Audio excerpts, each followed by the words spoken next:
በልብስ ጌጥ አትታበይ፣ በከበርክበት ወራት ራስን አታኩራ ይላል።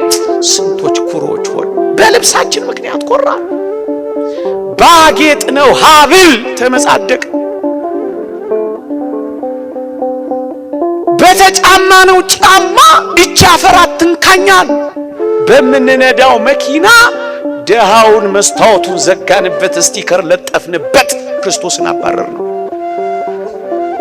የክርስቶስ አድራሻው የት ነው ካላችሁኝ፣ በደሃ ወይም በእንግዳ ሰው ነው። ደግሞ አለው በደሃ ወይም በእንግዳ ሰው። አንድ ሊቅ የተናገረው ላምብላችሁ፣ ክርስቶስ ዘወትር ወደኛ የሚመጣው በደሃ ወይም በእንግዳ ሰው ነው። ክርስቶስን እንኳን ደህና መጣ ማለት ከፈለጋችሁ ቢያንስ አንድ ደሃ ይኑራችሁ መታጎርሱ፣ አንድ ደሃ ይኑራችሁ መታለብሱ፣ አንድ ደሃ እንኳን ደህና መጣ በሉት ክርስቶስን። አባ ቢሾይ ትዝ አይላችሁ? እግዚአብሔር እገለጥልሃለሁ አለው ይላል። ባጭሩ ታሪኩን ላሳጥረው ሰዓቴ ስላለቀ፣ እገለጥልሃለሁ አለው ለሕዝቡ ሁሉ አወጀ። እግዚአብሔር በተራራው ላይ ይገለጣል ብሎ ነገረ። ሕዝቡ ሁሉ ወደ ተራራው ተመመ። ተራራው ላይ ከመውጣታቸው በፊት ግን ተራራው ስር ግን አንድ ደሃ ተቀምጦ ነበር። ወዴት ነው የምትሄዱት ይላቸዋል። ዛሬ እኮ የተወደደ ክርስቶስ እኮ በተራራው ላይ ይገለጣል ብሎናል ይሉታል። ባካችሁ እኔም ጌታዬ ልየው ባካችሁ ሰዱኝ እያለ ይማጸናቸዋል። እነሱስ ክርስቶስን ለማየት ወደ ተራራው ግስጋሴ። ከዛስ ተከማቸ ሕዝቡ። ልክ እዚህ ጉባኤ ላይ እንዳለው ተከማቸ። ማንን ጠበቃ? ክርስቶስ ይመጣል ብሎ ካሁን መጠበቅ ያዘ። መጨረሻ ላይ ደካማ የሆነው በጸሎት የበረታው አባ ቢሾይ እንደነገራቸው የእግዚአብሔርን መገለጥ በተራራዋ ላይ ሊያይ ወደ ተራራው ግርጌ ሲደርስ አንድ ደሃ ተቀምጧል። ሰውን ሁሉ እንደለመነው አሁንም አባ ቢሾይ ለመነው። እባክህ አባቴ ሆይ ክርስቶስን ማየት እፈልጋለሁ፣ እባክህ ውሰደኝ አለው። አባ ቢሾይም በርከክ አለ። በሽምግልና ጉልበቱ በጃጀ ጉልበቱ በርከክ አለና ደሃውን ምን አረገው? ተሸከመው። ስዕሉ እንደዚህ ታገኙታላችሁ። አባ ቢሾይ ምእመናን ስንት ድሆችን ተሸክመን አሻግረናቸው ይሆን? ቀን አላልፍ ያላቸው፣ ዘመን የጨለመባቸው፣ ጉልበት የከዳቸው፣ ገንዘብ የራቃቸው፣ ጤና ያጡትን የተሸከምናቸው ሰዎች አሉ። ስንቶች እቺን ሀገር ተሸክሞ ተጥለው ይሆን? የምትሸከሙት በርከክ የምትሉለት አለ የምትሸከሙት እንጃ። ተሸከመው በርከክ ብሎ ተራራውን ሊወጣ።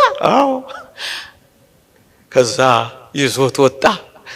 የሚገርመው ይታል ይሉታል። መጨረሻ ላይ ጌታችን ለአባ ቢሾይ እንዲህ አለው፣ ይሄ ሰው ሁሉ እኔን ለማየት ወጥቷል፣ እኔ ግን የነበርኩት በአባ ቢሾይ ትከሻ ላይ ነበርኩ። ማን ነበር ያ? ማን ነበር? ክርስቶስ። ደሃው እኮ ለካ አባ ቢሾይ ነው ተሸክሞት የሄደው። ክርስቶስን ማግኘት ትፈልጋላችሁ? ይሄው እዛ ጋር ወድቆላችኋል። ይሄው መንገድ ላይ ተሰጥቶላችኋል። ይሄው የሚበላው አትወድቆላችኋል። ይሄው የሚለብሰው አትወድቆላችኋል። አልብሱት፣ ክርስቶስን ታለብሱታላችሁ።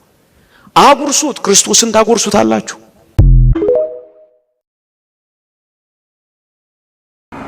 ተስፋችን የዓለም አይደለም። ተስፋችን የዚህ ዓለም ብልና ባለጸግነት አይደለም። ተስፋችን ከዚህ ዓለም አይደለም። ተስፋችን ከሰማይ። ተስፋ ደግሞ አያሳፍርም። እግዚአብሔርን አምኖት ያፈረ ማን ነው ይላል ሲራ።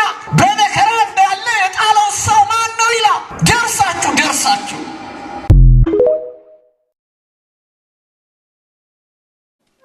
ክርስቲያኖች እግዚአብሔርን ጠይቀ ነው ቶሎ መልስ ከሰጠን ሃይማኖታችንን እምነታችንን እያጠነከረልን ነው። ጠይቀ ነው ጥቂት ጊዜ ዝም ካለን ትዕግስት እያለማመደን ነው። ጠይቀ ነው ጭራሽ መልስ ካልሰጠን አትጠራጠሩ፣ ጠልቶን ሳይወደን ቀርቶ ረስቶን ሳይኖር ቀርቶ የሌለ ሆኖ አይደለም፣ የተሻለ እያዘጋጀልን ስለሆነ እንጂማ እግዚአብሔር እስከ መቼ ችግሩን እስከ መቼ ለኛ ያቃተውን ነገር እያየን እንላለን? ላንተ የሚያቅት ነገር የለም ተብሎ ነው የተጻፈው። ምን ያቅተዋል እግዚአብሔር?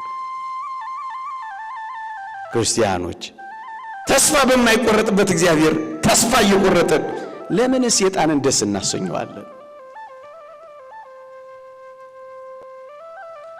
እንደውም ቅዱስ ዮሐንስ አፈወርቅ አንድ ውሻ አንተ ምግብ ስትበላ አጠገብህ ቢቀመጥ ከምግብህ እያነሳ ብትሰጠው ውሻው አንድ ጊዜ ስላጎረስከው ርቆ የሚሄድ እንዳይመስል ጠግቦም የሚነሳ ይሆናል ብለህ እንዳትገምት። በሰጠው ቁጥር ወደ አንተ ነው የሚጠጋው። ሰይጣንም እንደዚህ ነው። አንድ ጊዜ ስታማረርለት የበለጠ ነው ወደ አንተ የሚቀርበው።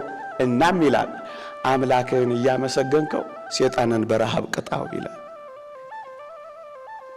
ስታጉረመርሙ ሰይጣንን አስደሰታችሁት፣ አጠገባችሁት። አሁን ምን ያህል የጠገበ አይመስላችሁም? በኢትዮጵያና በመላው ዓለም ምሬት፣ ማጉረምረም፣ ምስጋና ሲጠፋ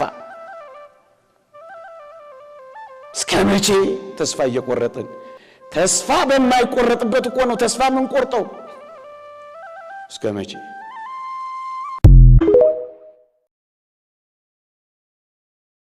እመኑኝ እግዚአብሔር ብቻውን የተወው ሰው የለም። እግዚአብሔር ብቻውን የጣለው ሰው ከቶም ቢሆን በመጽሐፍ አላየንም፣ በአባቶቻችንም አልሰማንም። እኛንን ብቻችንን ይሆን እየመሰለን የተሸበርነው፣ እኛንን ብቻችንን ይሆን እየመሰለን የደነገጥነው፣ እኛንን ምን ዱብዳ የደረሰብን እየመሰለን የታወክነው እንጂማ እግዚአብሔር ፍጥረቱን ረስቶ አያውቅም። እግዚአብሔር በረድኤት ከፍጥረቱ ርቆ አያውቅም ወገኖቼ። ለዚህ ነው እኔ ካንተ ጋራ እሄዳለሁ የሚለው ሙሴ። የትም እንሁን የት፣ በምንም እንኑር በምን እግዚአብሔር አይረሳንም። ለዚህ ነው በመጽሐፍ አልተውሽም ከቶም ቢሆን አልጥልሽም የሚለው።